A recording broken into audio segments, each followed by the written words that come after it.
32. 율법에서의 자유. 로마서 7장 1절에서 6절.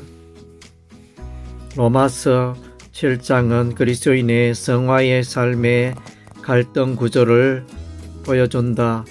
성화에 대한 부분을 다루면서 왜 율법에 대한 이야기가 나올까 하는 의문을 제기할 수 있다.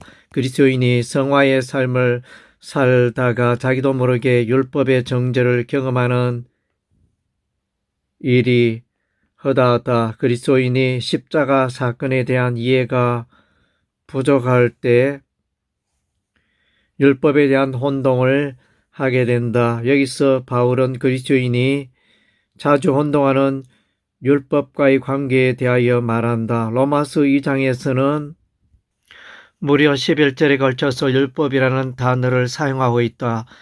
율법과 유대인들의 밀접한 관련성을 말하고 있다. 율법의 의를 추구하는 유대인은 구원에 이르지 못한다. 로마서 3장에서 율법의 행위로는 의롭게 되지 못하고 오직 믿음으로 의롭게 된다고 말한다. 로마서 4장에서 아브라함의 언약의 기초는 율법과는 무관하다고 말한다. 로마서 5장은 율법의 정죄 기능을 말한다. 로마서 6장은 그리스도인은 율법 아래에 있지 않고 은혜 아래에 있다고 말한다.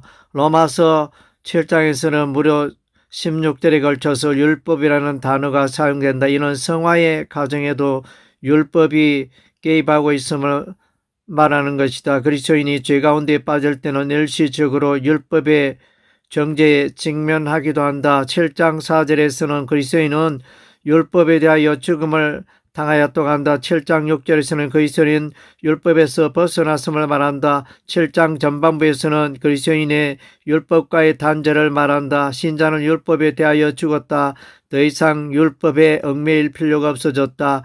그러나 여기서 주의할 것은 율법의 존재가 사라진 것도 아니며 율법의 기능이 전무하다는 것도 아니다. 이한수는 그의 주석에서 율법의 통치는 7장 내내 죄와 사망의 통치와 깊이 맞물려 있다고 하였다. 루터도 그의 주석에서 우리가 더 이상 율법 아래에 있지 않다고 하더라도 우리에게는 여전히 율법이 있기 때문에 율법 자체에 대해서 죽는 것도 아니고 절대적으로 죽는 것도 아니라고 하였다. 칼빈도 그의 주석에서 우리는 율법이 십계명에 관하여 어떤 점에서는 폐기되어 있는 것으로 결코 생각해서는 안 된다 고 하였다. 로마서 3장 31절에서는 믿음으로 말미암아 율법을 파괴하는 일은 있을 수 없는 일이며 도리어 그 율법을 굳게 세운다고 말한다. 예수께서도 마태복음 5장 17절에서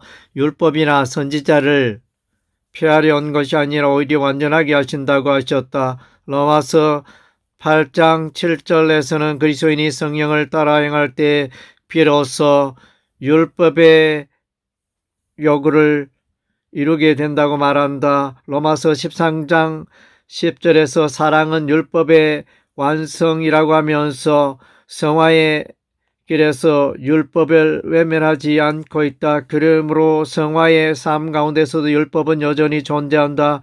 율법은 거룩하고 의로우며 선하기 때문이다. 그러나 그리스도인은 더 이상 율법 아래에 있는 자가 아니고 그리스도의 은혜 아래에 있는 자이다. 이제 그리스도인은 율법의 조문에 묵은 것이 아니라 성령의 새로운 것으로 섬기는 자이다.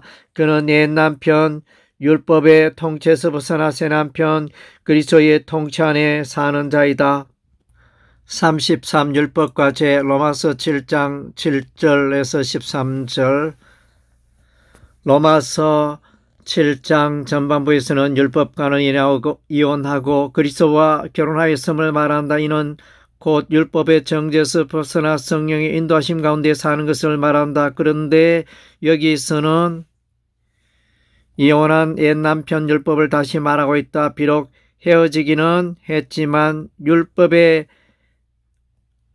악함으로 인한 것이 아니라는 것이다. 율법은 거룩하고 의로우며 선하다. 율법의 정죄는 인간을 불행하게 하였으며 사망의 열매를 먹게 하였다. 율법은 인간 내면에 감춰진 죄악을 탐지하는 기능을 훌륭하게 수행한다. 율법이 탐내지 말라 하지 아니하였더라면 인간은 탐심을 알지 못한다. 율법을 깨닫지 못했을 때는 자유롭게 지나다가 율법을 깨닫는 순간부터 얽매이는 인생이 된다. 그러나 율법은 죄악으로 부패한 인간을 구원하는 일에는 무능하였다. 그래서 율법은 죄가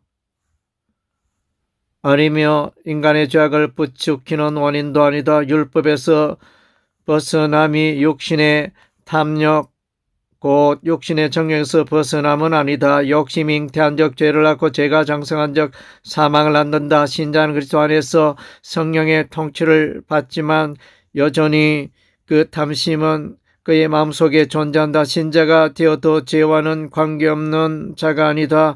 신자도 죄의 정욕에 넘어지기도 한다. 이런 의미에서 그리스도인은 용서받은 의인이며 동시에 죄인이기도 하다. 하나님 앞에서는 의인이요 세상에서는 죄인이다. 임의와 아직의 신학의 원리가 신자에게 존재한다. 신자가 완벽하게 죄악을 이길 수 있다면 성화의 단계가 필요치 않을 것이다.